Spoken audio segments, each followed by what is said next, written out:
ನಮಸ್ಕಾರ. ನಿನ್ನೆ ಸಂಪೂರ್ಣ ಮಹಾಭಾರತದ ಮೊದಲನೇ ಪುಟವನ್ನು ಓದಿದ್ವಿ. ಶಂತನು ಮಹಾರಾಜ ಹಾಗೂ ಗಂಗಾ ಮಾತೆಯರು ಹೇಗೆ ಭೇಟಿಯಾಗ್ತಾರೆ, ಅವರ ಮದುವೆ ಬಗ್ಗೆ ತಿಳ್ಕೊಂಡ್ವಿ. ಇವತ್ತು ಎರಡನೇ ಪುಟವನ್ನು ಓದೋಣ. ಓಂ ಶ್ರೀ ಗುರುಭ್ಯೋ ನಮಃ. ಶಂತನು ಒಳ್ಳೆಯ ನುಡಿಗಳು, ಅನರ್ಘ್ಯವಾದ ವಸ್ತ್ರಾಭರಣಗಳು ಇವುಗಳಿಂದ ಅವಳನ್ನು ಆನಂದಭರಿತಳನ್ನಾಗಿ ಮಾಡುತ್ತಿದ್ದನು.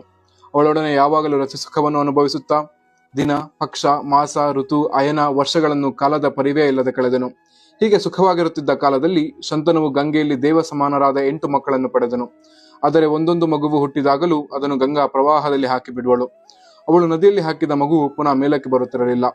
ತನ್ನ ಚಾರ್ಯೆಯು ಮಾಡುವ ಕೆಲಸವು ಶಂತನುವಿಗೆ ಇಷ್ಟವಿಲ್ಲದಿದ್ದರೂ ಅಸಮಾಧಾನ ತೋರಿದರೆ ಅವಳು ತನ್ನನ್ನು ಬಿಟ್ಟು ಹೋಗುವಳೆಂಬ ಭಯದಿಂದ ಏನೂ ಹೇಳುತ್ತಿರಲಿಲ್ಲ.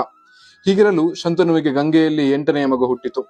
ಹಿಂದಿನಂತೆ ಗಂಗಾದೇವಿಯು ಹುಟ್ಟಿದ ಮಗುವನ್ನು ನದಿಯಲ್ಲಿ ಹಾಕಲು ಹೊರಟಾಗ ಶಂತನು ಅದನ್ನು ಸಹಿಸದೆ ಕೋಪದಿಂದ ಪತ್ನಿಯನ್ನು ಕುರಿತು, ಈ ಮಗುವನ್ನು ಕೊಲ್ಲಬೇಡ, ನಿನ್ನ ಕುಲ ಗೋತ್ರಗಳೇನು, ಹುಟ್ಟಿದ ಮಕ್ಕಳನ್ನು ಏತಕ್ಕಾಗಿ ಕೊಲೆ ಮಾಡುವೆ, ನೀನು ಮಾಡುತ್ತಿರುವುದು ಬಹಳ ನಿಂದ್ಯವಾದ ಕೆಲಸ ಎಂದನು.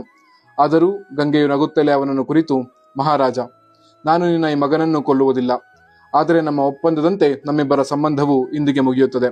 ಮಹರ್ಷಿಗಳಿಂದ ಸೇವಿತಳಾಗಿರುವ ಗಂಗಾದೇವಿಯೇ ನಾನು. ಜೋನು ಮಹರ್ಷಿ ನನ್ನ ತಂದೆ.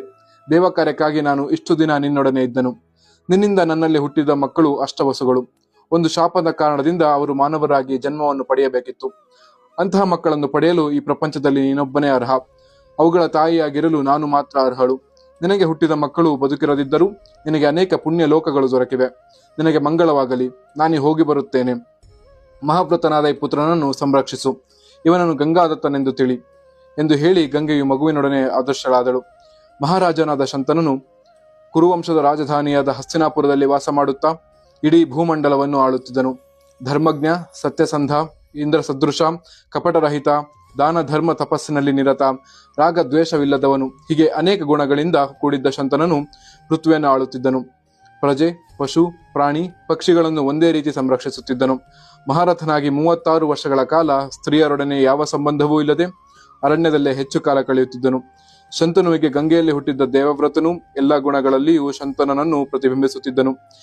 ದೇವವ್ರತ ಅಥವಾ ಗಂಗಾದತ್ತರು ಬೇರೆ ಯಾರೂ ಅಲ್ಲ, ಮಹಾಭಾರತದ ಅತ್ಯಂತ ಪ್ರಮುಖ ವ್ಯಕ್ತಿಗಳಲ್ಲಿ ಒಬ್ಬರಾದ ಭೀಷ್ಮರು.